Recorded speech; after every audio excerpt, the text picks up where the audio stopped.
Boa noite a todos. Boa noite, Carlos.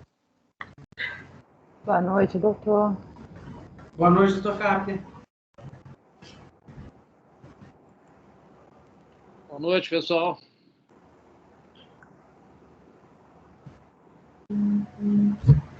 André Marcondes, que honra. Honra é minha.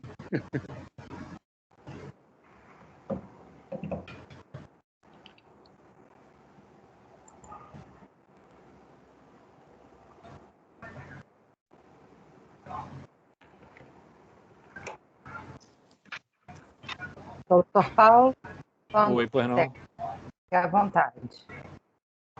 Bom, gente, muito boa noite a todos. Vamos dar início, então, a mais uma sessão nossa aí do hospital. Eu vejo que hoje a gente tem uma missão bem interessante, que é falar daquilo que eu acho que é uma das coisas mais desafios nossos, que é exatamente a gente produzir alguma coisa no hospital privado, né? E eu costumo o tempo todo tentar incentivar isso, apesar de perceber que não é fácil, mas a gente tem realmente um grupo extremamente competente do ponto de vista acadêmico. Queria até aproveitar para parabenizar a Mônica, que acabou de concluir aí a sua tese de mestrado e apresentar a sua tese de mestrado. Parabéns já adiantado. E queria dizer que tomara que a gente consiga continuar produzindo alguma coisa, que a nossa sessão continue sendo tão importante e que a gente continue dando a importância que ela merece. Então, eu queria dar início logo à nossa sessão. Acho que quem começa falando é o Dr. Rafael Lessa, apresentando aí um trabalho, e a seguir, Dr. Jorge, que também eu acho que conseguiu agora deve entrar para o doutorado, se eu não me engano, se eu não estiver enganado. E depois a doutora Mônica vai apresentar também, provavelmente, alguma coisa relacionada aos trabalhos dela. Então, por favor, acho que o doutor Rafael Lessa, se quiser começar, por favor, a palavra é sua. Muito boa noite. Boa noite. O se encontra já. Posso já começar aqui o compartilhamento dela? Pode sim. Doutor André Marcondes quer falar alguma coisa? Não, Paulo, só agradecer aí a oportunidade de participar da sessão e dizer que realmente é uma iniciativa muito legal essa da gente conseguir produzir alguma coisa num hospital privado. Isso não é fácil, né? Não, é um hospital que, sob o ponto de vista acadêmico e tudo mais, ainda está começando a sua caminhada. Afinal de contas, o hospital funciona há muito pouco tempo, né? Sob esse ponto de vista, a gente vê que os grandes serviços de ensino são serviços que têm duração de 50 anos, de 100 anos, e nós sequer temos 10, né? Então, é uma iniciativa muito legal mesmo, nossa, de estar fazendo isso. Agradeço muito aí a direção do hospital, a direção do Instituto, por ter dado a oportunidade da gente poder trabalhar com esse tipo de atividade dentro do hospital. E, novamente, dizer que é um privilégio estar entre vocês aí. Agradeço a todos. Nós é que agradecemos. Eu sou suspeito de falar do André, que a gente já tem um conhecimento de muitos anos, né, doutor André? Não é mole, não. Não gosto nem de falar. Fala Vamos não. lá. Vai revelar a idade da gente. Vamos lá, Rafael. Boa noite, vamos lá. Boa noite a todos. Bom, então, primeiramente, gostaria de cumprimentar a todos, né, a toda a direção do hospital presente, aos moderadores, o doutor Eduardo, o nosso coordenador, Luiz Fernando Simbolides, agradecer, faço minhas palavras do doutor Marcondes, agradecer ao Instituto, não só pela oportunidade, pelo tema da sessão e pelo convite também, tá? Para quem não me conhece, eu sou Rafael Lessa, sou um dos médicos que é rotina ali do CTI geral do nosso serviço, e apresento para vocês hoje o nosso trabalho publicado no Jornal Brasileiro de Nefrologia, com esse grupo de autores, sobre o título de lesão renal aguda em pacientes com Covid-19 de uma UTI no Brasil, incidência, preditores e mortalidade hospitalar. Tá? Não queria tomar muito tempo com relação à introdução, até porque a pandemia, nós que estamos direto no hospital, a gente já conhece bastante o contexto, as necessidades que ela nos impõe aí constantemente e periodicamente, né? mas só queria dividir com vocês, basicamente, a motivação do estudo, né? Lá na primeira onda, assim que a gente começou a trabalhar ou receber esses pacientes com Covid, com quase um pouquinho mais de um mês de terapia com esses pacientes, teve um momento onde, dos pouco mais de 30 leitos que a gente tinha de terapia intensiva, a gente observou que, acho que chegou um dia que 2 pacientes não estavam intubados, ainda intubados, que a gente sabia que eles iam ser intubados por questões de tempo, e havia uma demanda muito grande de material humano e técnico por hemodiálise naquele momento, né? Então, tivemos que fazer um exercício para atender a todo mundo. Aquilo chamou a atenção da gente, fomos para a literatura, ver o que o mundo estava fazendo, se existia alguma coisa diferente no nosso serviço, e não encontrei quase nada. Eram 8 artigos no PubMed. Desses 8 artigos, eu me lembro que uns 3 eram, se não me engano, opiniões de especialistas, outros eram pesquisas translacionais, e uns 2 ou 3 artigos, se não me engano, de fato, como artigo original e analítico. E ali a gente decidiu que a gente precisava estudar o que estava acontecendo no nosso serviço, aquilo nos incomodava, e nos comprometemos a compartilhar com a comunidade científica o que fosse encontrado de fato, né? E a outra coisa que chamava atenção é que só se falava de síndrome de desconforto respiratório agudo, necessidade de ventilador, e nada sobre as outras disfunções. Então a gente achou que a lesão renal aguda fosse um tema importante para a gente abordar naquele momento. Como objetivo do trabalho, né? Nosso objetivo primário era identificar a incidência de lesão renal aguda e os possíveis fatores preditores para sua ocorrência nos pacientes internados com Covid-19 no nosso CTI. O objetivo secundário era avaliar o impacto dessa lesão renal aguda na mortalidade intra-hospitalar. O estudo era um estudo de coorte retrospectivo, através de consultas de sistema eletrônico de prontuário, com pacientes internados consecutivamente no CTI, com diagnóstico confirmado de Covid, no período 17 de março a 26 de abril. A população, né, nós estratificamos de acordo com os estágios de lesão renal aguda. Como critérios de exclusão, nós utilizamos doença renal crônica em tratamento conservador e taxa de filtração glomerular menor que 30, ou aqueles pacientes que já tinham um método de terapia substitutiva renal prévia à internação. Todos eram maiores de 18 anos. Com relação à definição de lesão renal aguda, a gente optou por escolher um método, né, que fosse mais globalmente aceito. Então, a gente optou pelo Kidney Disease Improving Global Outcomes, que é o KDIGO. Ele estratifica a lesão renal aguda em 3 estágios. O primeiro dele é o aumento de creatinina basal a partir de 0,3 mg/dl em 48 horas, ou um aumento de 1,5 a 1,9 vezes a creatinina sérica basal em até 7 dias. O estágio 2 é um aumento de 2 a 2,9 vezes de creatinina basal em até 7 dias, ou débito urinário menor que 0,5 ml por quilo-hora por mais de 12 horas.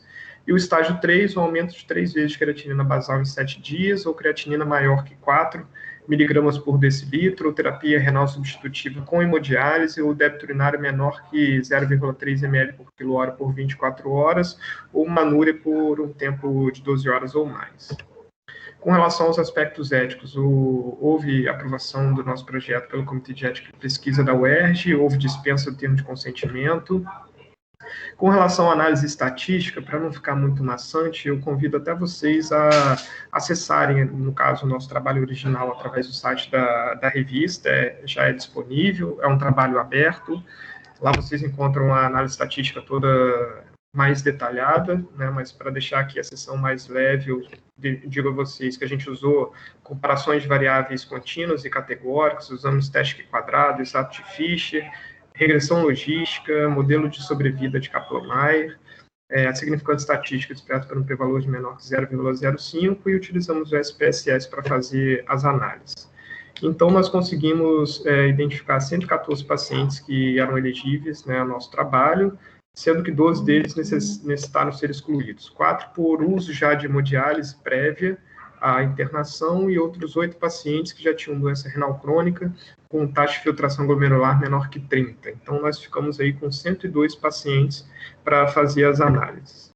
Essa primeira tabela que eu compartilho com vocês é a tabela das características gerais desses 102 pacientes, né? A gente pode observar aqui que a média de idade é de 66,5 anos, quase 60% eram homens, né? A taxa de filtração glomerular estimada em torno de 77, uma creatinina basal de 0,9.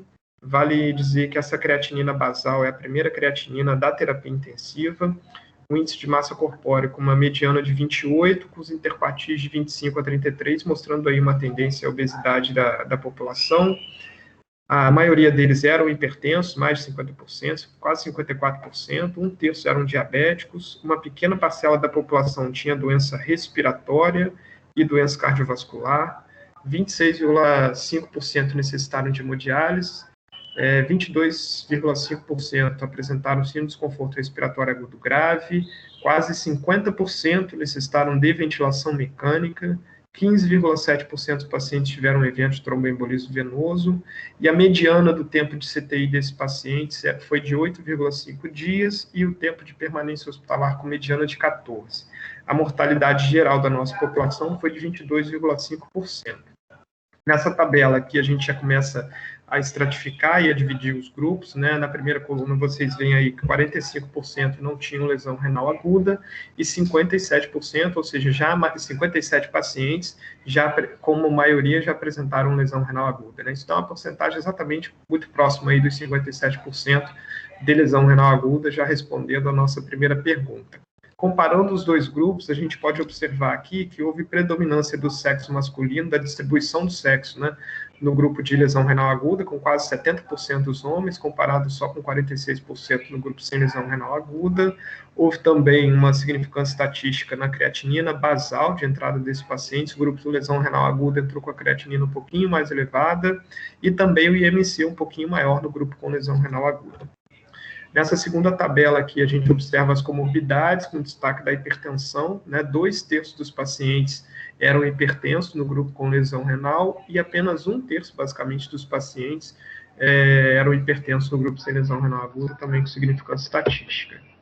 Nessa terceira parte da mesma tabela, a gente pode observar aqui as complicações. Claro que as hemodiálises só iriam ocorrer no grupo dos pacientes com lesão renal aguda, mas síndrome de desconforto respiratório agudo grave e moderado também tiveram maior distribuição no grupo com lesão renal aguda. Chama muita atenção a distribuição da ventilação mecânica, né, dos pacientes com lesão renal aguda. 73,7% estavam em uso de ventilação mecânica, contra apenas 17,8% no grupo sem lesão renal aguda. Outro destaque aqui é para o tempo de permanência na unidade de terapia intensiva, 5 vezes maior para os pacientes com lesão renal aguda, e no tempo de permanência hospitalar, quase 2 vezes o tempo de internação, né? E o óbito também a gente observa uma distribuição maior nesse grupo, 33,3% de pacientes faleceram no grupo com lesão renal aguda, contra 8,9% no grupo sem lesão renal aguda. A outra pergunta que a gente gostaria de responder seria os fatores de risco associados ao próprio desencadeamento da lesão renal na internação. Então, essa regressão logística univariada mostrou para a gente que o sexo, o índice de massa corpóreo e a hipertensão eram fatores aqui inicialmente associados à lesão renal aguda, com a razão de chance de 2,4, 1,07 e 3,2, respectivamente. Mas quando a gente foi para a análise multivariada, mudou um pouquinho. A gente viu que, na verdade, a idade fazia uma participação como fator de risco associado à lesão renal aguda, também a taxa de filtração glomerular e a hipertensão, que se sustentou também com a razão de chance muito semelhante da análise univariada. Tá? Essa foi a segunda pergunta respondida do trabalho, e a terceira seria o impacto dessa lesão renal aguda, principalmente na mortalidade intra-hospitalar desses pacientes. A nossa mortalidade geral foi de 22,5%, mas a distribuição dela claramente diferente entre os dois grupos. São 33,3%, né, de óbito no grupo com lesão renal aguda, contra apenas 8,9%. Isso dá um risco relativo de 5,125, que é bastante significativo, e o p-valor aqui de 0,006.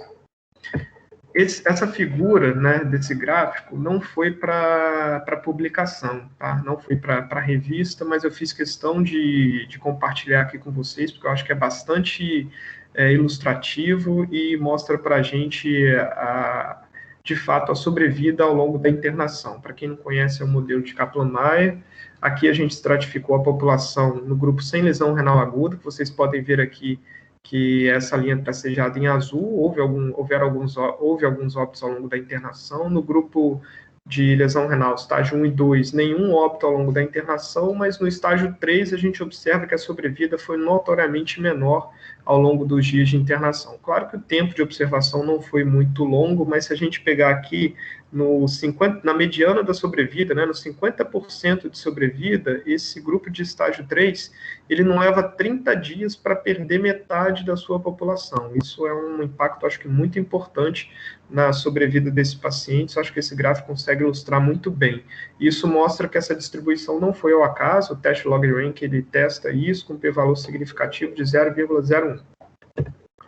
Essa terceira tabela, a gente faz aqui uma análise dos fatores, né, que foram participativos com relação à mortalidade ao longo do tempo da internação, né? São os fatores que contribuíram para isso através da análise multivariada e bivariada de Cox. Se a gente faz a análise isolada ou bivariada desses fatores, a gente observa uma participação da idade, da taxa de filtração glomerular, da ventilação mecânica, do uso de vasopressor, síndrome de desconforto respiratório agudo moderado e grave. Mas quando a gente participa, né, ou tenta juntar todos esses fatores na mesma análise, acabam se sobressaindo apenas a idade, com um risco relativo de 1,054, e também o síndrome de desconforto respiratório agudo grave, com 8,953 de risco relativo, todos com p-valor aí bastante significativo. Então, como conclusão, a gente acabou encontrando uma alta incidência de lesão renal aguda nesses pacientes, com preditores independentes para a ocorrência da lesão, que foram a idade, taxa de filtração glomerular estimada e hipertensão.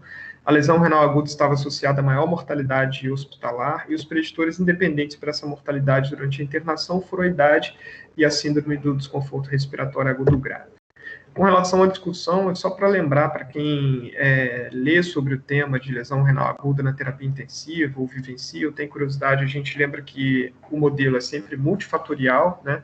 Mas essa figura aí foi tirada de um artigo sobre Covid, agora recente, 2020, que não foge muito daquele modelo de sepsis, mas a gente pode observar que a lesão pulmonar acaba contribuindo não só pela hipoxemia, mas com a maioria dos pacientes ventilados existe a PIP, que acaba diminuindo o retorno venoso, que pode acabar, por sua vez, diminuindo o débito cardíaco, drogas nefrotóxicas, a própria lesão direta viral sobre o tecido renal, disfunção endotelial, rabdomiólise, predisposição genética, doença mitocondrial e também síndrome de ativação macrofágica.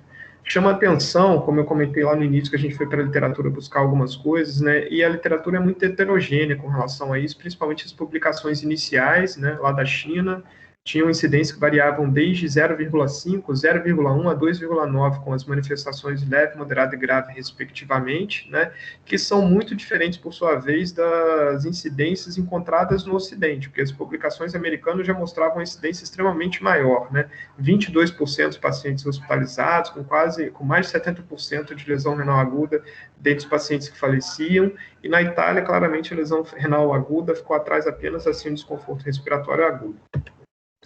Eu vou compartilhar aqui com vocês esse artigo, e agora na literatura, depois de um ano de pandemia, a gente começa a ter artigos que, de fato, trataram a lesão renal aguda voltada para a população ou para os pacientes da terapia intensiva, né? Esse é um artigo mexicano, com um N muito parecido com o nosso, 99 pacientes, com uma incidência de lesão renal aguda quase que idêntica, 58% dos pacientes, e que encontraram como fatores de risco a idade, obesidade e uso de ventilação mecânica invasiva, e como fatores de mortalidade, aqui a obesidade acabou contribuindo, o uso de amina vasoativa e também a própria lesão renal aguda.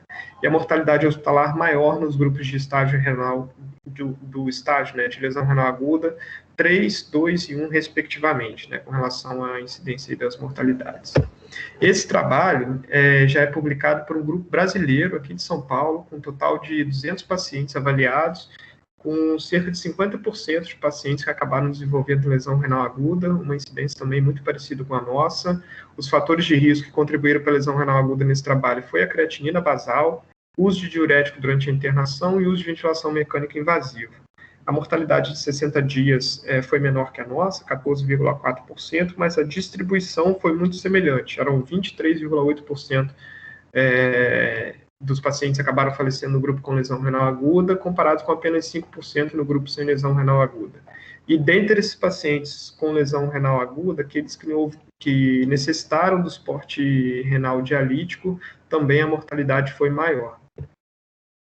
Esse trabalho aqui é uma revisão sistemática e uma meta-análise, né, que avaliou a mortalidade, taxa de mortalidade da lesão renal aguda nos pacientes, né, nas infecções por SARS, MERS e COVID-19, né, foram 23 artigos ao todo, 4 sobre SARS, 3 de MERS e 16 sobre COVID, óbvio que ia ter uma publicação, um N maior de publicação, a mortalidade geral de 77,4% dos pacientes com lesão renal aguda, e aqui a SARS acabou ficando na frente da COVID-19, mas a gente tem que considerar também que muitos dos trabalhos, como esses orientais da China, né, tiveram uma incidência de lesão renal aguda estranhamente também muito menor, né? Então, deixo um asterisco aí nessa ordem aqui de taxa de mortalidade, mas de qualquer forma é extremamente alta e considerável, né, para todas. Deixo aí vocês meu muito obrigado e abro aí o espaço para as dúvidas e, enfim, comentários que vocês queiram. Muito obrigado.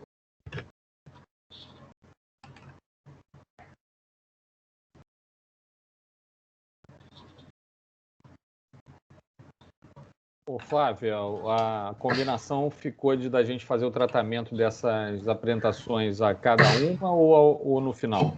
A cada uma, doutor Paulo. O doutor Simbolide está presente, que é um dos moderadores também, tá? Tá, ok. Então, eu queria falar inicialmente que o trabalho é impecável, né, Rafael? O tratamento estatístico também é impecável. E foi muito interessante você demonstrar claramente para a gente aí que a gente tem trabalhos na literatura que se assemelham e que mostram a robustez da qualidade científica do que foi apresentado por você. Queria dar a palavra aí ao doutor André, ao doutor Simbulides, quem quiser, por favor, ter seus comentários.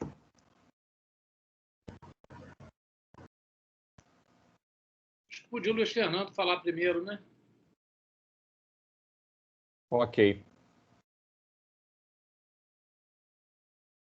Simbulides, teu microfone deve estar...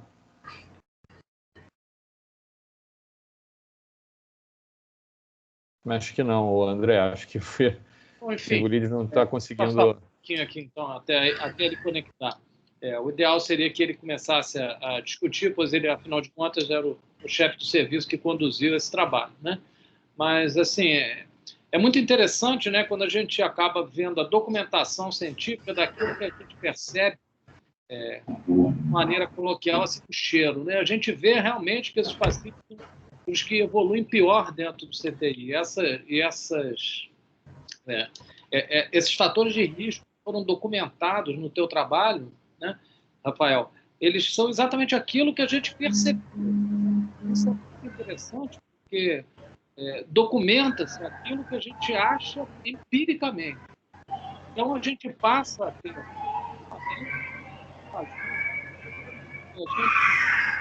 o mais adequado para ficar de olho exatamente nesses pacientes, pois eles têm um prognóstico pior, né? Então, é muito legal ver isso. Agora, o que fazer com ele?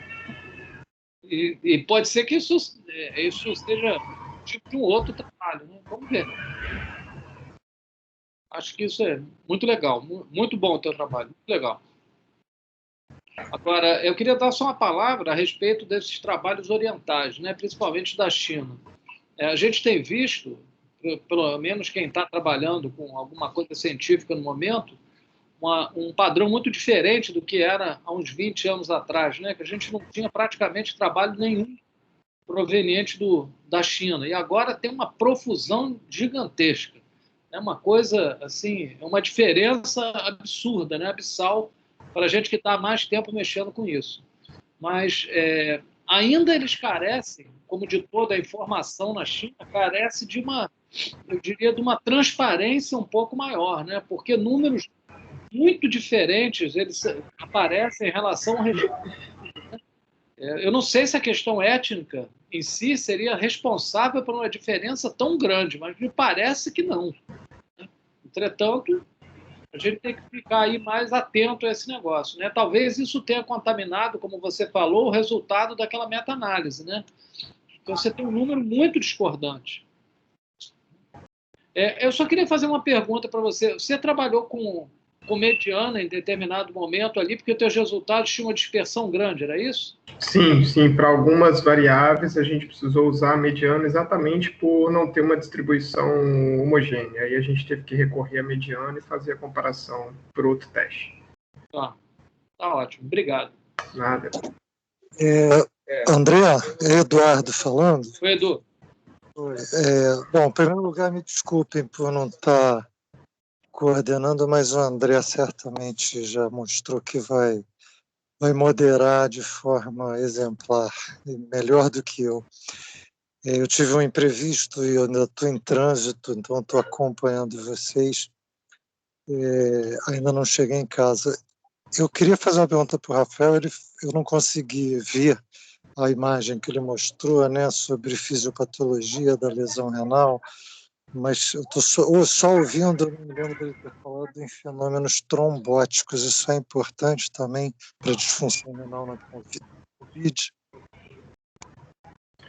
Na verdade, os trabalhos, eles são todos modelos de fisiopatogenia, né? Não tem nenhuma comprovação, vamos dizer assim, com um número robusto, algum trabalho que se propôs, pelo menos que eu tenha lido, a fazer uma análise histopatológica ou algo nesse sentido. É apenas modelo de disfunção endotelial, nesse caso, que acaba participando os eventos embólicos, mas nada comprovado, né? No caso, fica um modelo empírico de fisiopatologia.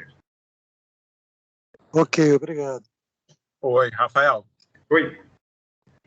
Parabéns aí pela apresentação. Problema. Valeu. Ô, chefe. Tudo bem? Tudo bem. Olha só, te parabenizar aí mais uma vez pelo trabalho, né? Ficou ótimo, excelente, sua apresentação também bem clara, didática.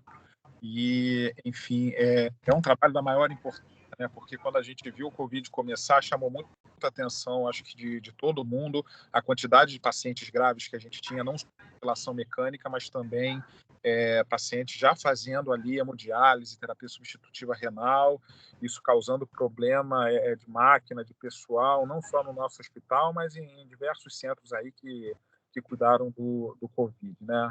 E a gente conseguiu ver muito bem, né, no teu trabalho, aquilo que a gente de alguma forma inferia, que eram casos mais graves, eram casos que, invariavelmente, sim, era mais uma disfunção orgânica que se acumulava e que, no final das contas, isso acabava contribuindo ali para um desfecho negativo, né?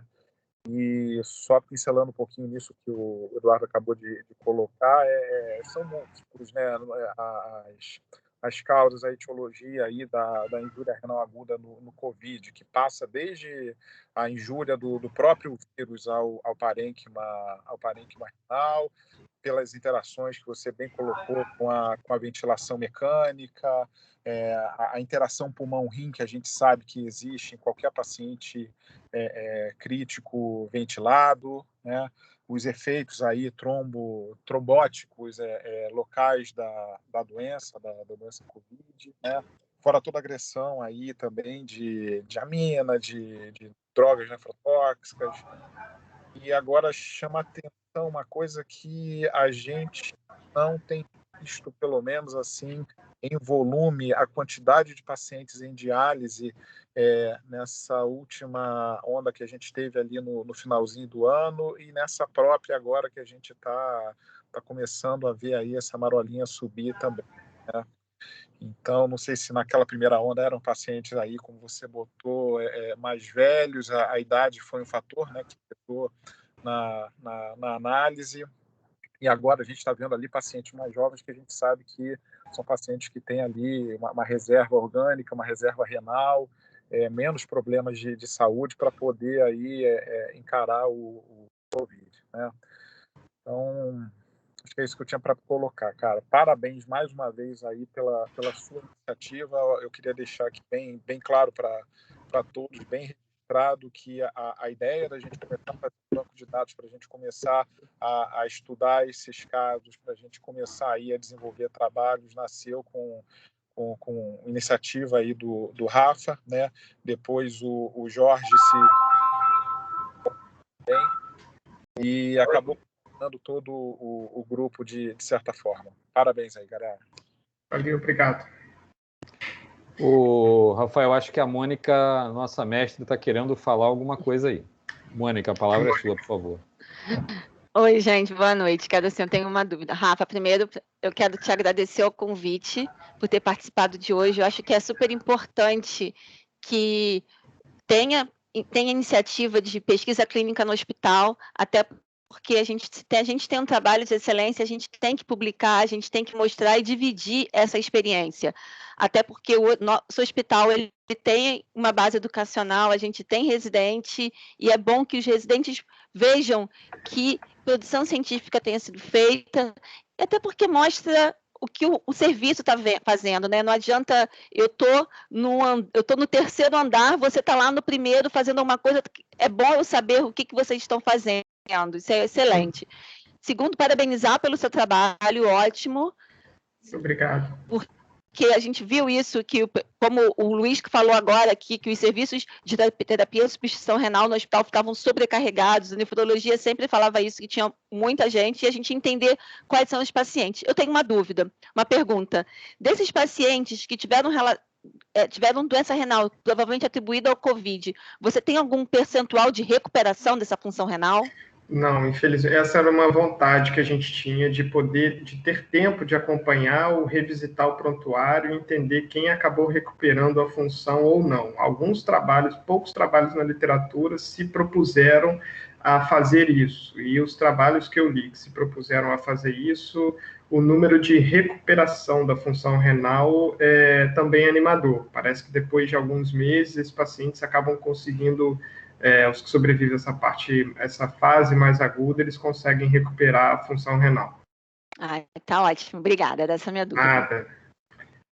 Eu só queria colocar aqui, aproveitando o espaço, que a minha dúvida com relação a essa disfunção orgânica é que a gente não conseguiu analisar, né? Se o corticoide acabou mudando também o desfecho, né, dessa disfunção, né? Porque a gente passou a usar corticoide, hoje o Luiz Fernando acabou comentando que a gente está vendo menos doentes, né, dialisando, existe o perfil mais jovem, mas a gente não consegue, de fato, ter a certeza de que se é só o perfil mais jovem, se é, de fato, o uso do corticoide, se a gente está vendo menos incidência também de lesões orgânicas por causa do uso do corticoide nesse paciente. Eu acho que isso é uma pergunta que fica e uma vontade, de repente, de um novo estudo. Eu ia falar isso, Rafael. Quer dizer, nesse momento entra mais uma variável que às vezes não é tão fácil de você envolver, porque entram outros fatores que podem confundir, mas eu acho que com o tratamento correto talvez se consiga ter alguma análise estatística razoável. Aí eu não sei se vocês conseguiriam um N para isso nesse momento. Aí teria que ver. Não sei qual é a tua impressão. Sei qual é a impressão do Simvolides também.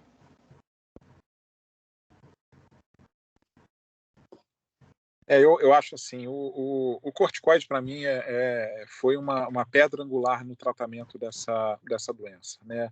A gente até aí no hospital, de certa maneira, começou a usar o corticoide quando a ideia de utilizá-lo com segurança ainda era uma coisa embrionária na literatura mundial, né? Depois saíram ali os dados mais consistentes até com DEXA, mas a gente já tinha começado a fazer, baseado em alguns relatos de casos e experiência e opinião aí de especialistas, né?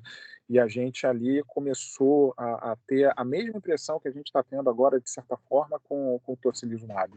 A gente conseguiu, de alguma maneira, ali acrescentar uma terapia, algo específico para o COVID, e que aquilo estava mudando o perfil, estava mudando o padrão de evolução da doença. Tá? Mas eu arriscaria, obviamente, não tem nenhuma validade científica, Paulo, dizer que sim, cara. Uma vez que a gente viu aí os doentes ficarem de alguma forma menos graves, a gente vê menos lesão renal. E acho que isso se reflete nessa própria observação da sobrecarga do serviço de nefrologia, né? É um termômetro importante. Ok. Acho que a gente tem que dar o segmento aí, porque por causa do adiantado da hora, senão a gente vai A próxima apresentação, se não me engano, é do Jorge, né? Sim, obrigado, doutor Paulo. Boa noite, Jorge. Por favor, vamos dar continuidade.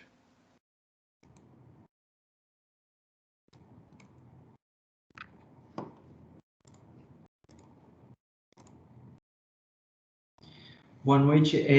A apresentação está visível? Agora sim. Bom, então, boa noite a todos. Para quem ainda não me conhece, meu nome é Jorge, eu sou médico rotina da UTI geral do Hospital Unimed Rio, sou especialista em clínica médica e cardiologia, sou mestre em cardiologia pela Universidade Federal do Rio de Janeiro e atualmente sou doutorando em cardiologia também pela Universidade Federal do Rio de Janeiro. Gostaria de agradecer a todos pela presença e pela oportunidade de participar dessa sessão.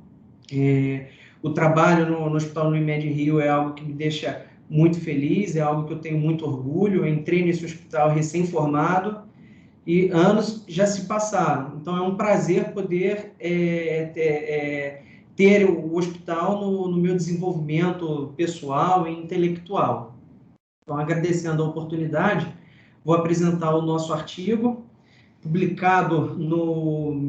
feito no meio do ano passado e publicado mais recentemente no início desse ano pelo Arquivo Brasileiro de Cardiologia, que é a revista da Sociedade Brasileira de Cardiologia. Então, é um estudo que foi totalmente desenvolvido no nosso hospital. Eu deixo aqui a referência para quem tiver o interesse de acessá-lo na íntegra. E o que foi o nosso estudo? O nosso estudo foi um estudo exploratório para avaliar a viabilidade da pesquisa clínica nessa área de pesquisa, nessa linha sobre injúria miocárdica. Então, nós tínhamos a percepção, na época, com alguns estudos, principalmente estudos de origem oriental, que versavam sobre complicações cardiovasculares diante da infecção pela Covid-19. Bom, nós vimos o seguinte, que a injúria miocárdica aguda, ela teve uma alta prevalência nessa pequena amostra de 60 pacientes que foram incluídos nesse início do nosso projeto de pesquisa. Percebemos, respondendo a uma das perguntas do nosso estudo, que os principais fatores associados à ocorrência de injúria miocárdica foram a hipertensão arterial e o índice de massa corporal, e vimos que havia uma sobrevida intra-hospitalar menor naqueles pacientes que tinham uma troponina ultrassensível elevada. Então, a partir desse estudo exploratório, com já dados positivos, com significância estatística, nós demos continuidade à pesquisa clínica. Então, ao invés de falar do artigo inicial, do nosso artigo da nossa pesquisa exploratória, a minha ideia é apresentar os dados da minha dissertação de mestrado, que são mais robustos e trazem uma amostra maior. Aproveito para dizer que os dados que serão apresentados a seguir, eles estão em processo de aprovação, estão sendo avaliados para publicação no JAMA. Então, falando um pouco sobre a dissertação e, se tudo der certo, futuramente o próximo artigo, nós fizemos já no momento seguinte, cerca de 230 potenciais casos de Covid-19 foram identificados. Destes, 28 casos não foram incluídos, pois a infecção viral não foi comprovada, restando, no tempo que esse estudo foi feito, 202 casos confirmados de Covid-19, que necessariamente estiveram internados na unidade de terapia intensiva do Hospital Unimed Rio, a coorte destinada ao tratamento da Covid-19. 12 casos foram excluídos por não ter sido dosada a troponina, que é o objeto de estudo, sendo 190 casos incluídos na nossa pesquisa. Bom, o que eu tenho para dizer sobre o delineamento dessa pesquisa? Primeiro, foi um estudo longitudinal, com uma coorte retrospectiva, composta por uma amostra de conveniência. Então, esse foi o nosso delineamento.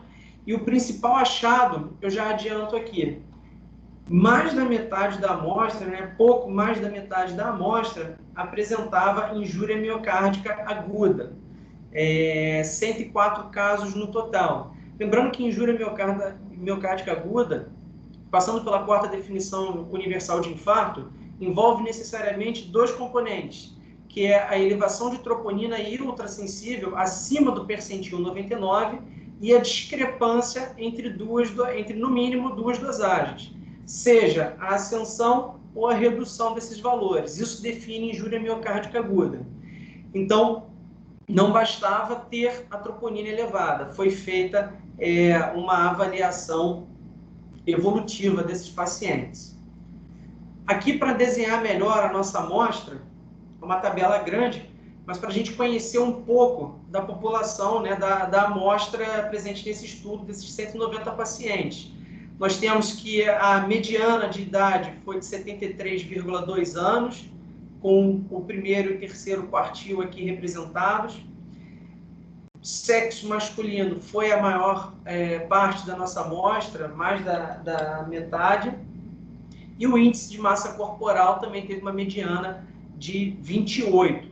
Então, a maior parte da nossa amostra tinha, no mínimo, sobrepeso. É algo importante a ser tratado. Já adiantando a pergunta, dentro de metodologia, aqui não são apresentadas médias, serão apresentadas apenas medianas, justamente porque a distribuição da amostra não foi normal. Tá? Isso foi avaliado por Sokolov. Então, seguindo, a injúria miocárdica aguda, quando ausente e quando presente, comparando a ocorrência da injúria miocárdica aguda. Nós observamos o seguinte, que os indivíduos com injúria miocárdica aguda tinham uma mediana de idade maior, não tiveram uma diferença significativa quanto ao sexo e quanto ao índice de massa corporal, porém eles possuíam uma maior prevalência de comorbidades gerais, como hipertensão arterial, doenças cardiovasculares e doença renal crônica. Destaco aqui essas três porque são as que têm significância estatística. A história da doença atual, ela também traz informações interessantes. O tempo, desde o início do sintoma até a internação, não diferiu entre esses dois grupos. E isso é importante dizer, pois então houve oportunidade de tratamento em tempo, ao menos, igual para ambos. Percebemos aqui que o score SAPS-3, que é um score calculado no momento da admissão na unidade de terapia intensiva e que prevê mortalidade, é maior nos pacientes que tiveram a injúria miocárdica presente. Da mesma forma, esses pacientes também tiveram maiores picos de proteína C reativa e do D-dímero, também com significância estatística. Esses histogramas foram preparados para dar uma maior representatividade e ilustrar esse cenário, mostrando aqui que os pacientes com injúria miocárdica tiveram consideravelmente maiores valores no score SAPS-3 e que também tiveram picos de proteína C reativa consideravelmente maiores. Da mesma forma, a elevação do D-dímero consideravelmente maior. Então, aqui uma informação apenas mais visual do que foi apresentado no slide anterior. Seguindo aqui, nós observamos as principais complicações desses pacientes, até para entender o que se passou com esses pacientes. A ideia da dissertação foi trabalhar de forma mais assertiva em sobrevida. Então, na avaliação do desfecho duro, que foi mortalidade intra-hospitalar. E atribuir mortalidade intra-hospitalar a um fator sem avaliar outras complicações deixaria o estudo incompleto. Então, nós acabamos avaliando esses pacientes de uma forma mais holística. Percebemos aqui que o tempo de morbidade, a morbidade que pode ser mensurada pelo tempo de internação hospitalar ou permanência na unidade de terapia intensiva foi consideravelmente maior naqueles pacientes com injúria miocárdica. E as complicações, principalmente a síndrome de desconforto respiratório aguda, moderada grave e injúria renal aguda, foram de forma relevante significativamente estatística nesses pacientes que desenvolveram injúria miocárdica aguda. E da mesma maneira, até um pouco óbvio, a demanda, ou seja, a requisição por terapia de suporte avançada em complexo intensivo também foi maior nesses pacientes, demandando uma maior quantidade de suporte ventilatório invasivo, uma maior quantidade, né, de suporte farmacológico hemodinâmico e também de terapia renal substitutiva. Todas as intervenções com significância estatística e tendo uma maior taxa de ocorrência nos pacientes com injúria miocárdica. A mortalidade intra-hospitalar foi consideravelmente maior nos pacientes com injúria miocárdica presente e a mortalidade tardia não teve uma diferença significativa. Eu aproveito esse slide para conversar um pouco sobre mortalidade na COVID-19, que, como eu disse, foi o objeto de estudo, foi a pergunta a ser respondida na dissertação.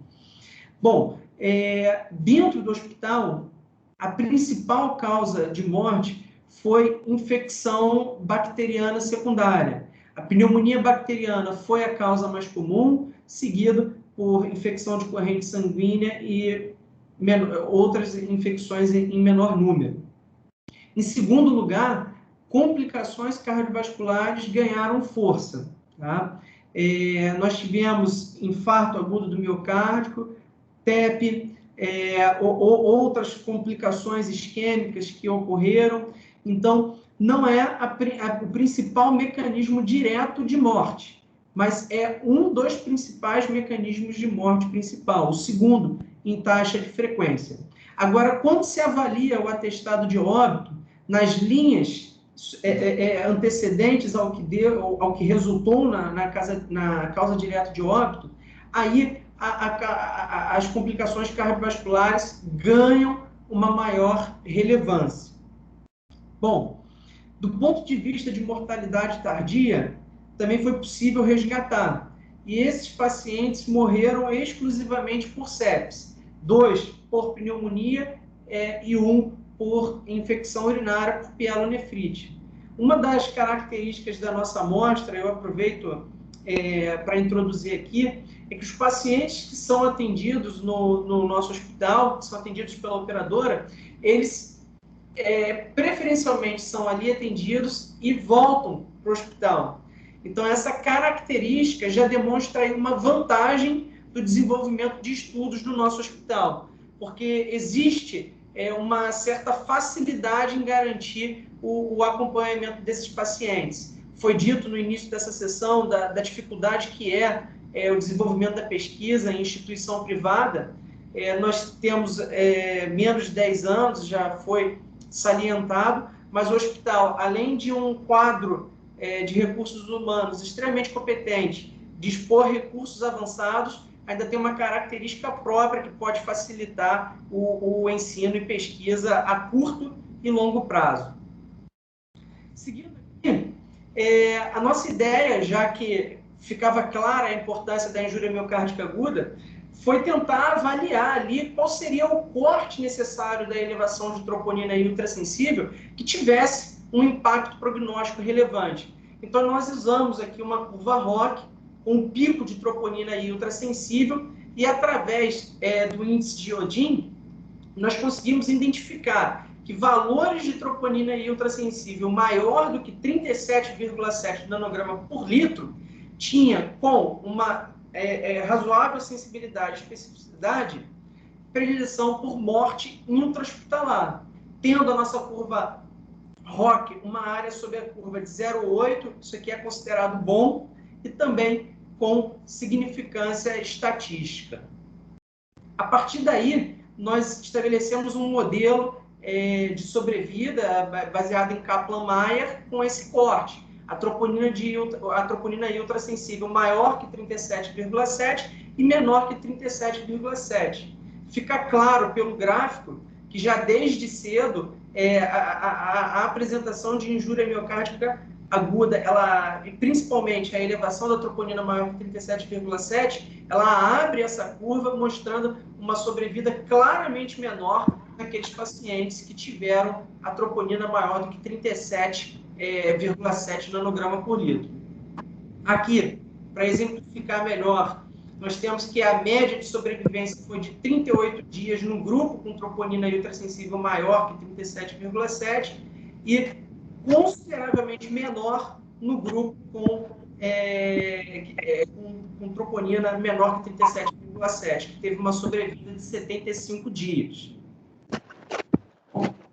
Para avaliar a mortalidade intra-hospitalar, e aqui começa o nosso segundo artigo, que encontra-se em avaliação nesse momento por essa revista internacional, nós avaliamos os fatores relacionados à mortalidade intra-hospitalar desses pacientes. E aí, destacando aqui, nós observamos o seguinte, que idade, índice de massa corporal, hipertensão arterial, doença renal crônica, doença cardiovascular e complicações intra-hospitalares, como a síndrome do desconforto respiratório aguda, moderada a grave, bem como injúria renal aguda, e o pico de troponina ultrassensível inserido aqui por meio da análise da curva ROC, bem como PCR e dedímero, tiveram relação significativamente estatística com maior mortalidade intra-hospitalar. A partir daí, nós fizemos o uso da base de apoio da Universidade Federal do Rio de Janeiro, através do Instituto do Coração Edson Saad, para desenvolver uma metodologia mais sofisticada de estatística. Então, nós fizemos uma regressão logística regularizada por ElasticNet, que é um recurso estatístico mais atual, moderno, que através de inteligência artificial, esse modelo ele busca aqueles fatores de risco que seriam preditores independentes à ocorrência do evento estudado, que aqui no caso seria a mortalidade intra-hospitalar. Então, essa seria a primeira originalidade do artigo. Até o nosso conhecimento, até hoje, eu não achei no PubMed outro artigo que trouxesse essa modalidade estatística. E aí o resultado foi esse, que os principais preditores à ocorrência de morte por Covid na nossa amostra estudada foram idade, a síndrome do desconforto respiratório aguda grave e o pico de troponina ultrassensível maior do que 37,7. Então, é um modelo estatístico novo, reconhecido internacionalmente, que supera os modelos mais antigos e que, de forma positiva, foi possível demonstrar a importância da elevação da troponina cardíaca nestes pacientes. E o que é interessante dizer aqui é que o corte no nosso hospital dessa troponina era de 19 nanograma por litro. 37,7 é pouco mais do que o dobro. Então, percebam que mesmo elevações singelas da troponina ultrassensível pode ser tido como um indicador de prognóstico nesses pacientes. Então, é um biomarcador que pode ser usado como estratificador de risco. E aí nós não paramos por aí. Aproveitando esse modelo, foi sugerido pelo estatístico, o Dr. Basílio, que inclusive faz parte do quadro de assistidos em nosso hospital e pediu hoje para agradecer a toda a equipe do hospital por ter cuidado dele alguns anos atrás. Bom, propôs de nós estabelecermos um novo modelo de avaliação desses fatores que seriam preditores à ocorrência de injúria miocárdica. E que modelo seria esse? Nós empregamos uma árvore de sobrevida.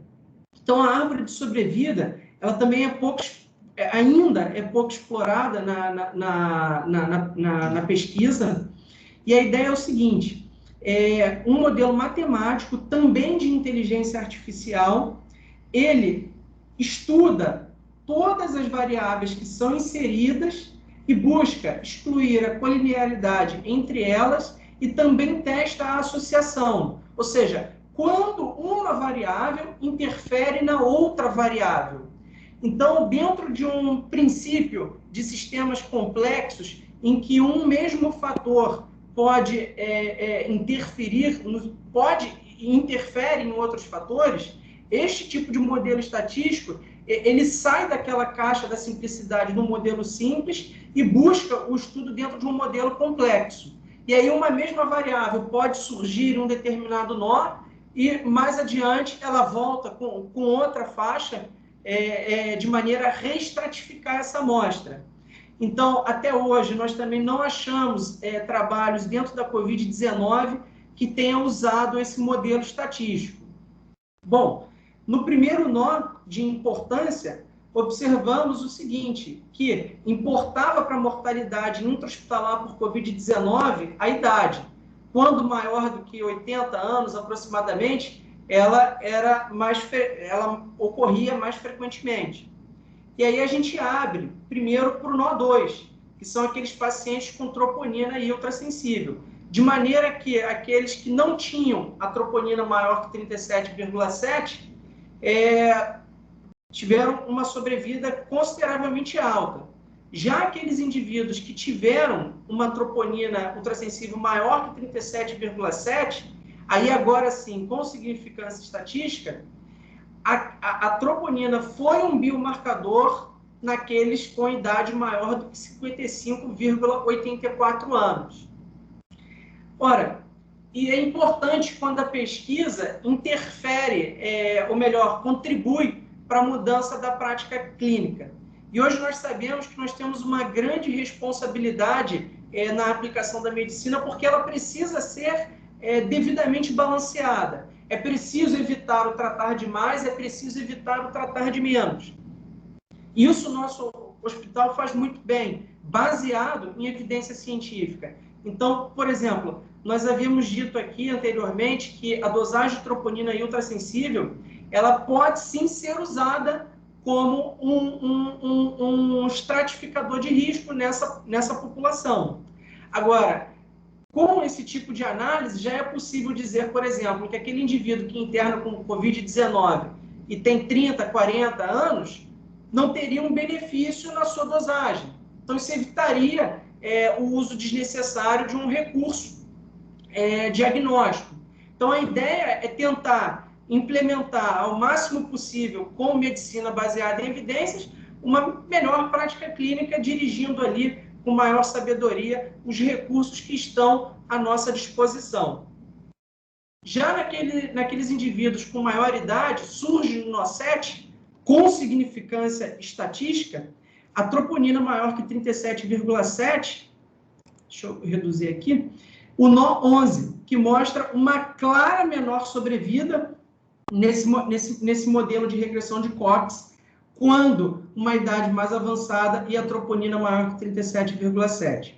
Aqueles indivíduos com idade avançada que não têm a troponina elevada, já importou mais para o evento de morte a síndrome do desconforto respiratório aguda grave. Então, por meio dos modelos estatísticos implementados, foi possível identificar os principais fatores relacionados à mortalidade e, por meio do entendimento de relação entre eles e de contribuição entre os próprios, foi possível identificar esses fatores aqui como relevantes na cadeia final, que levou a um desfecho duro, que foi mortalidade intra-hospitalar.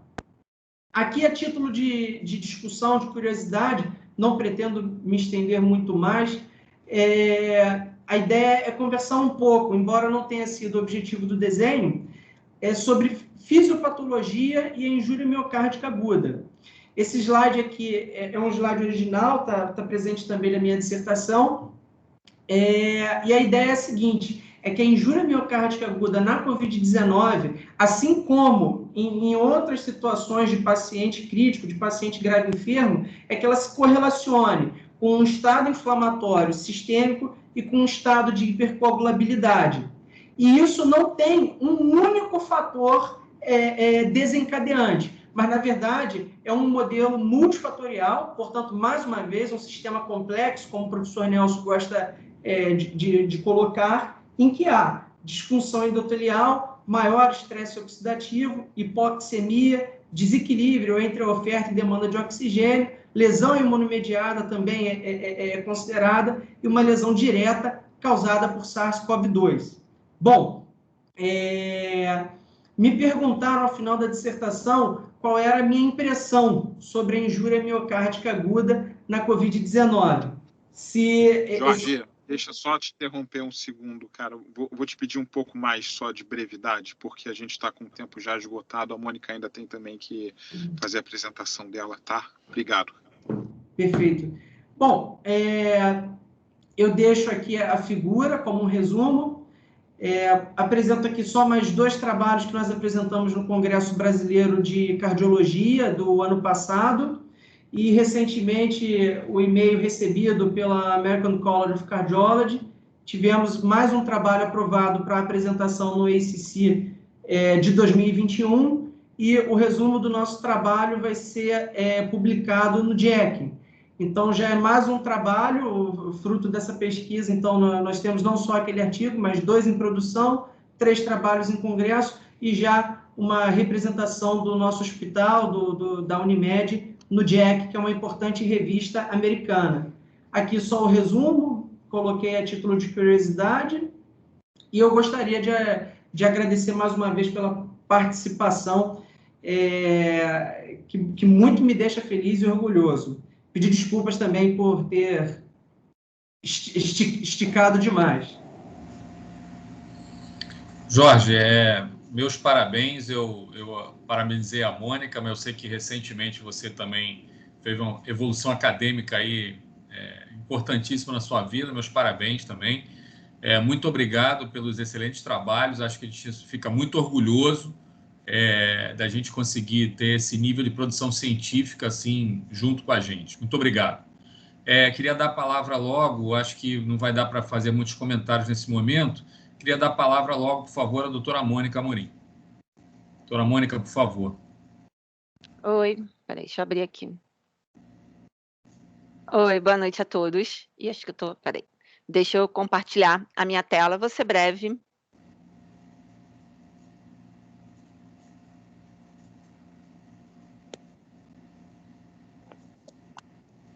Bom, vou desligar aqui a minha câmera.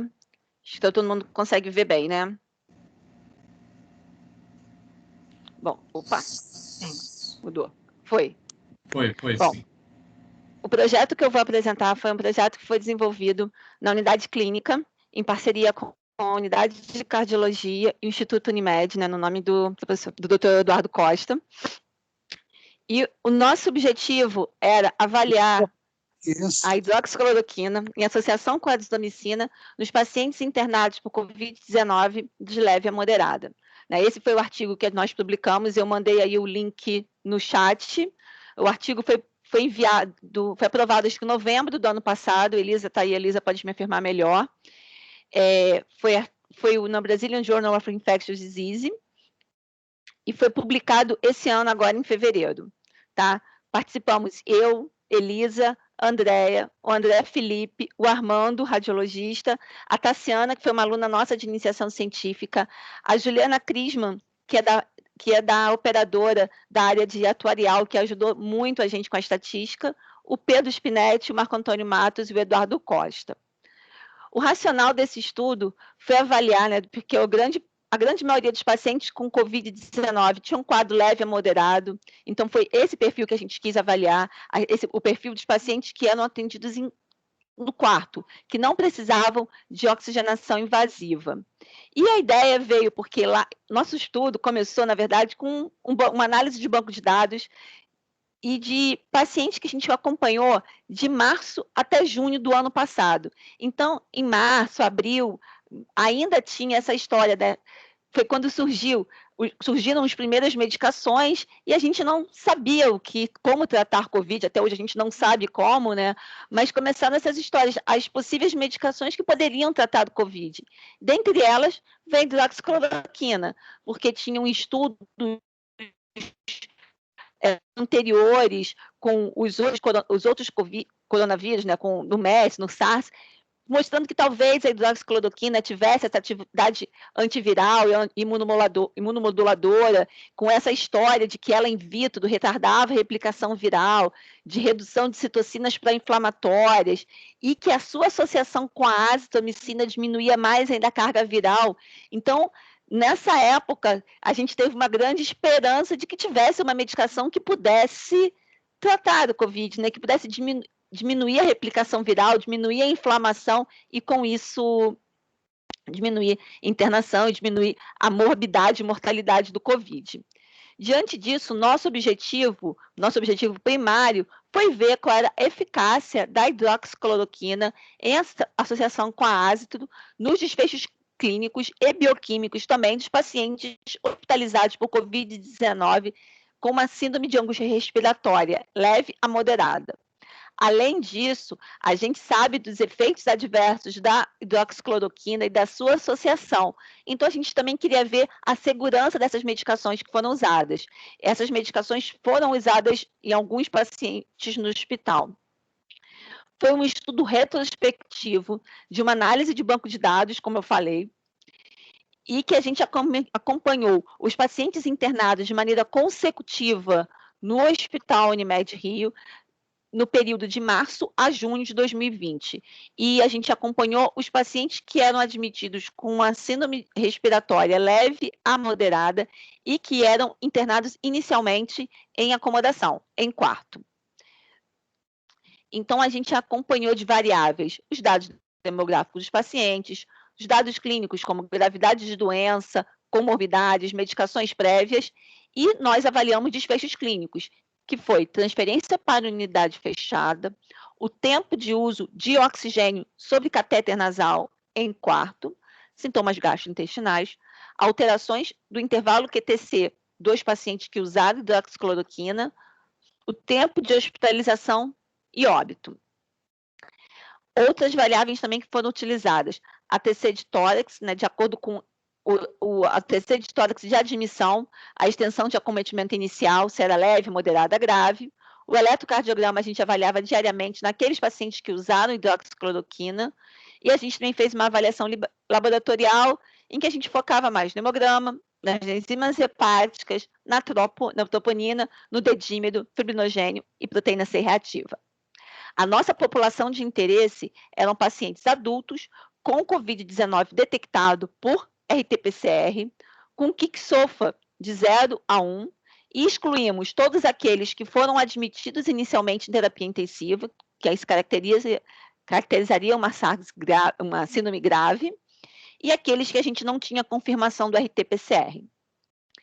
Então, os nossos grupos foram, nós comparamos o grupo que usou hidroxicloroquina com azitromicina, aqui está a posologia utilizada dessas medicações, e a gente fez um controle com aqueles que não usaram nesse período a medicação. Não foi um estudo duplo cego, na verdade a gente usou como controle aqueles que se recusaram a usar, por algum motivo, ou aqueles que tinham contraindicação ao uso da medicação, que são os pacientes que tinham arritmia, que já tinham QTC prolongado, ou que tinham algum grau de disfunção renal ou hepática prévia.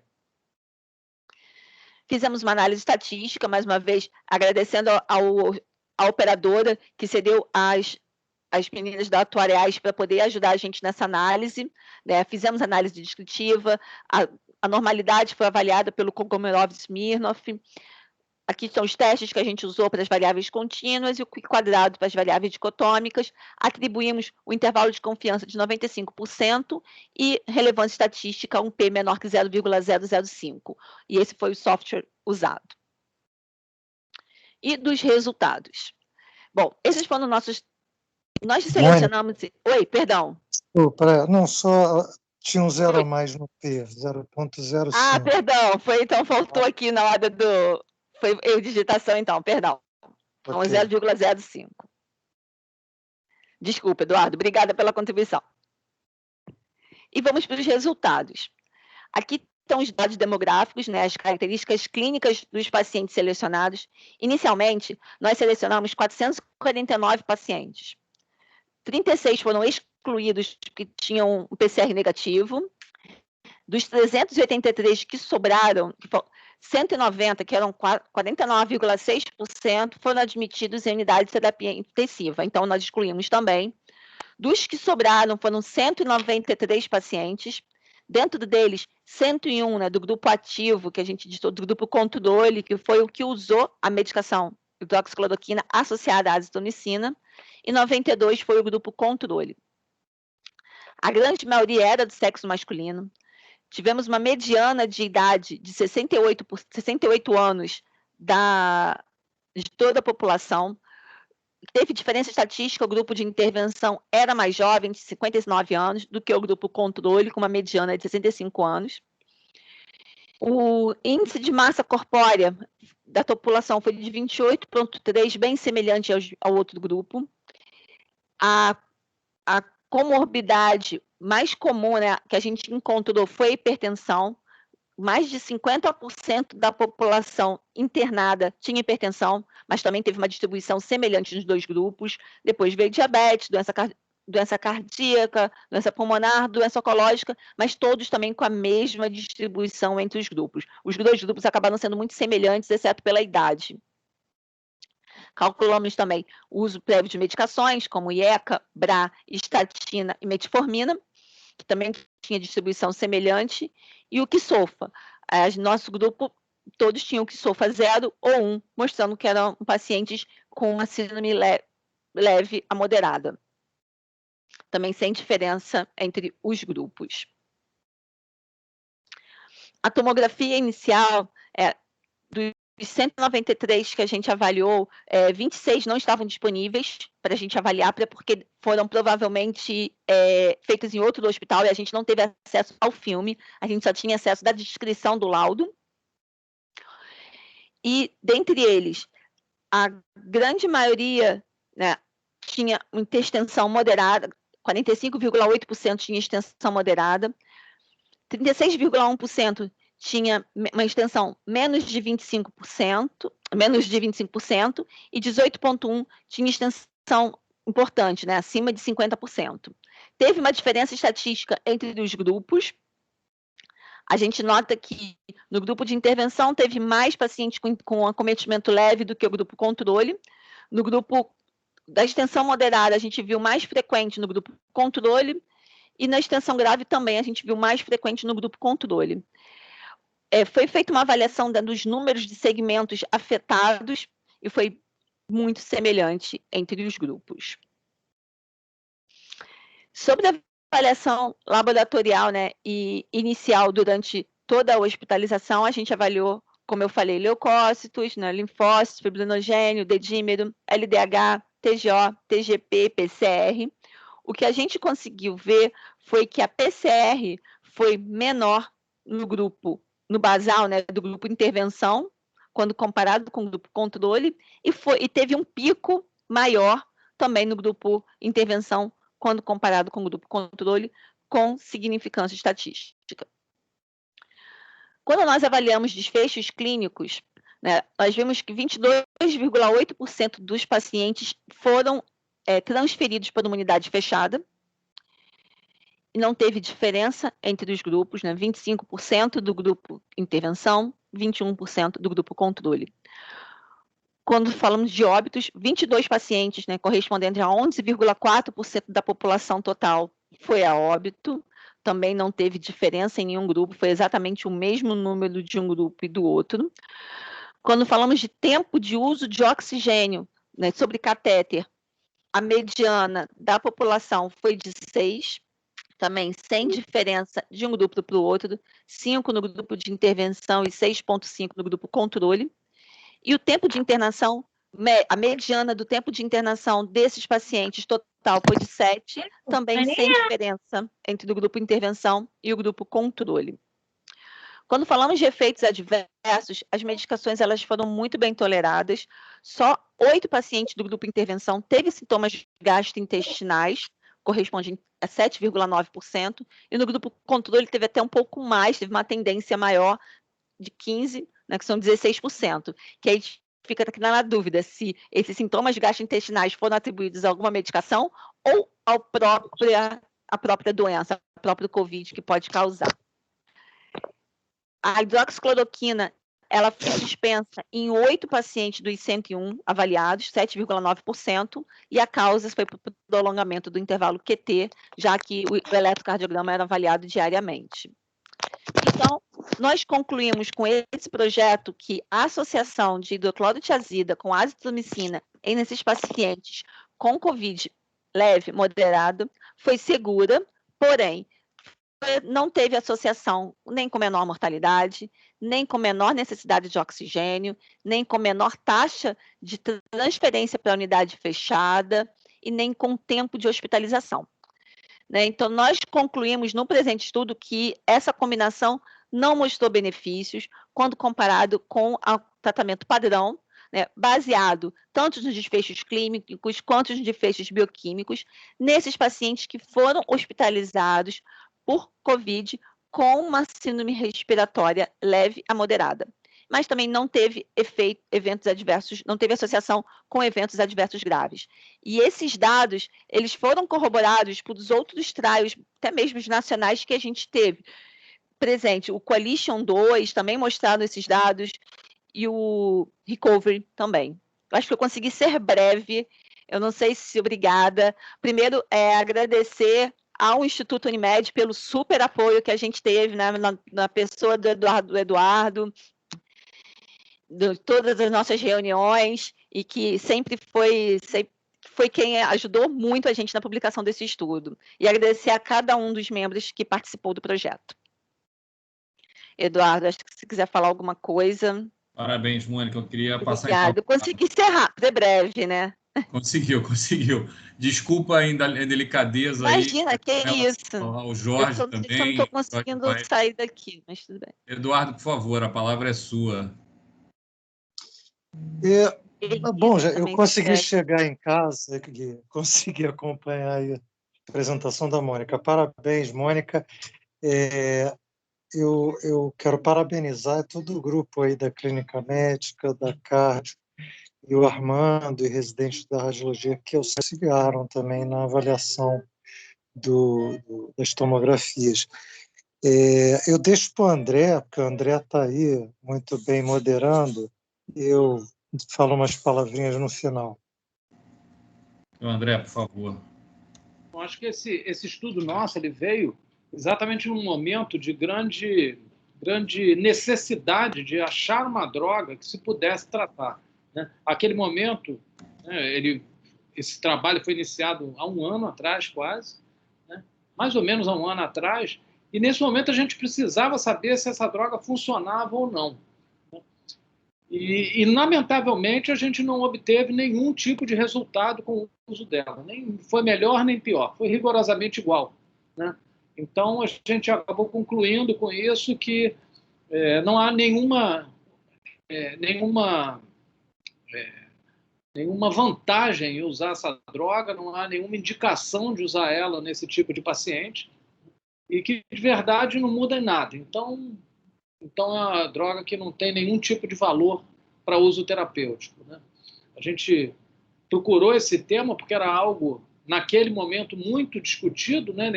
Agora, até essa discussão já perdeu um pouco da importância, porque já outros trabalhos já foram publicados, assim como o nosso, né? Mas no momento que a gente estava fazendo, isso ainda tinha uma relevância muito grande.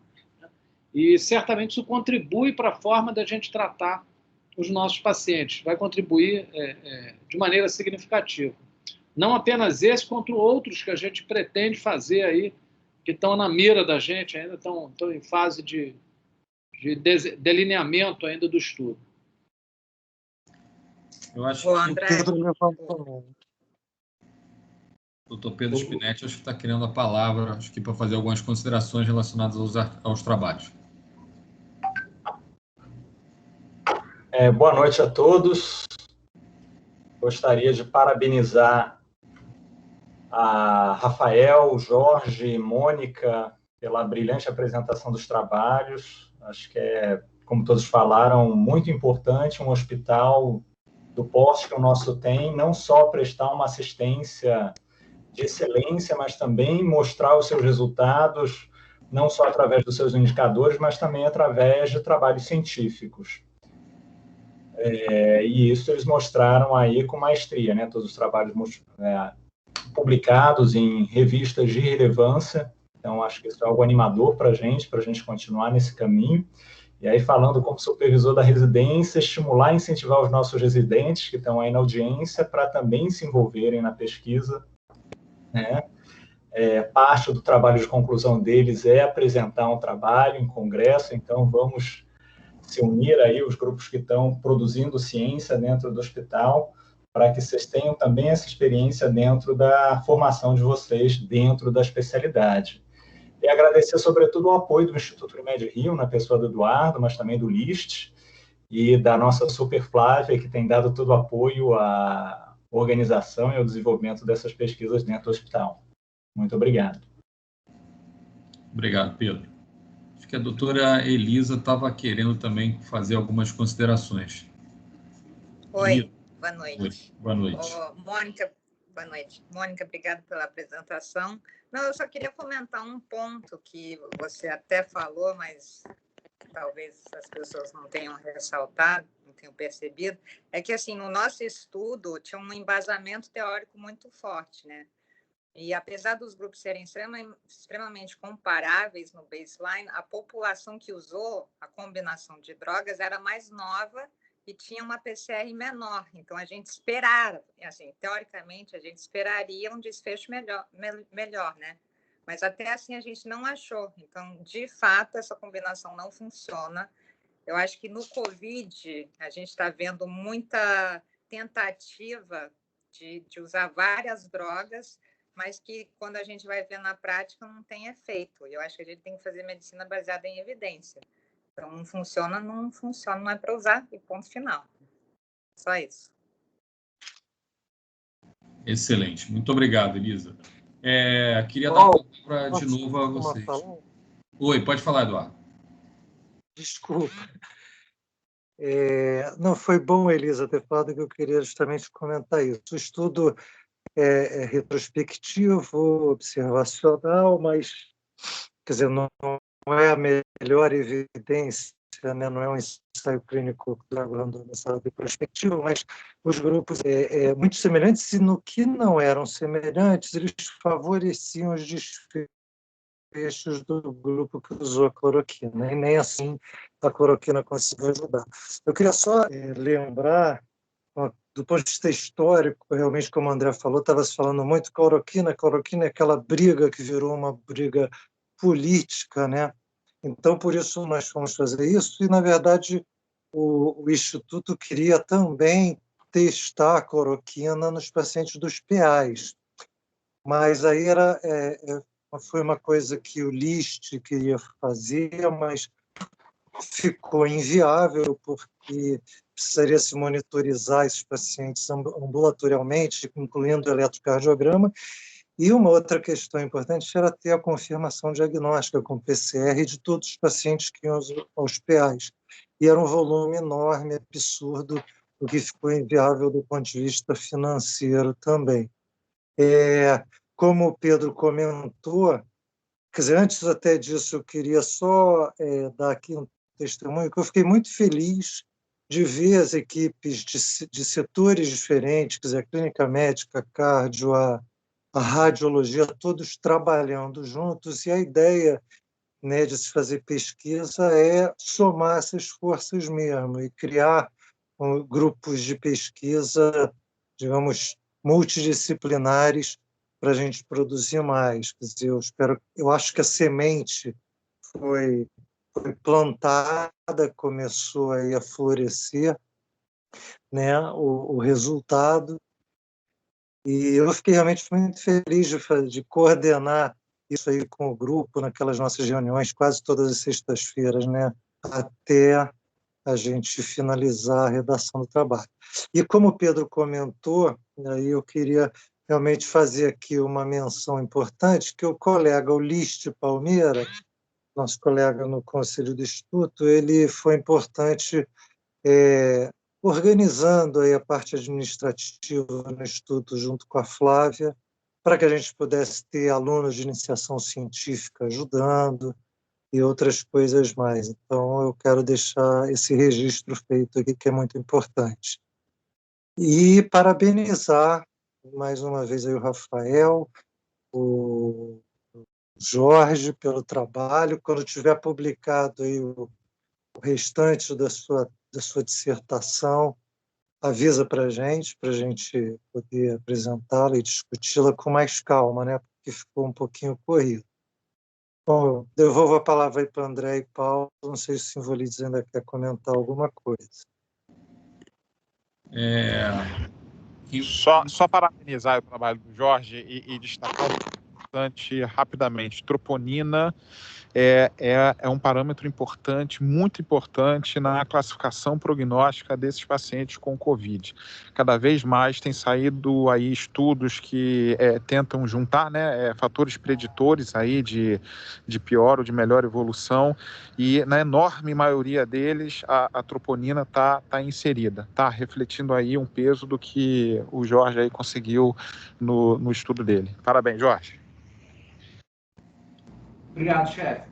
Eu queria dar também um parabéns a todos, e é uma honra poder participar de um hospital com a qualidade desse grupo.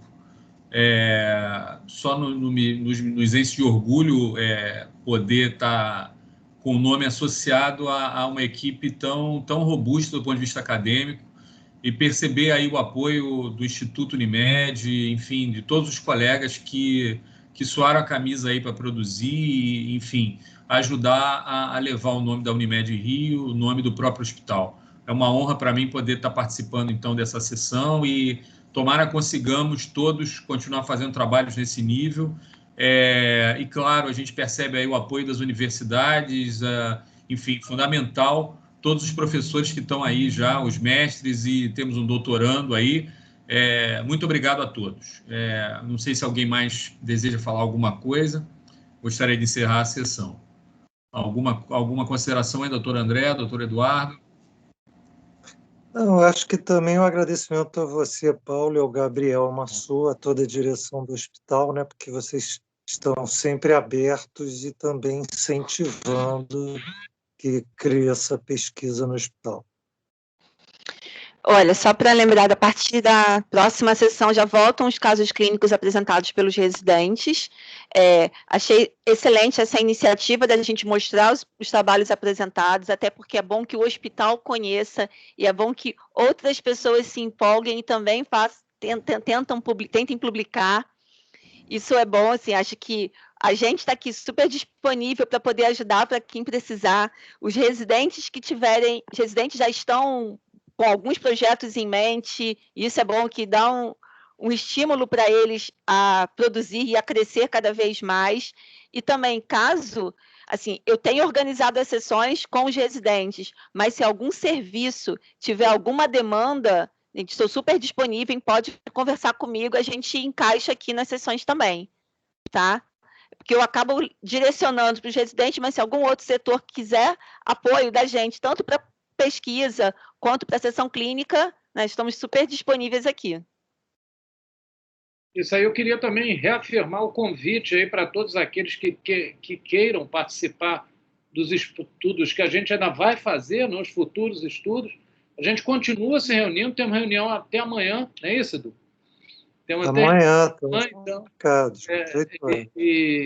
e para aqueles que quiserem, as portas estão abertas, né? Estamos de braços abertos e portas abertas para receber a todos aí, porque o que a gente precisa é braços para trabalhar.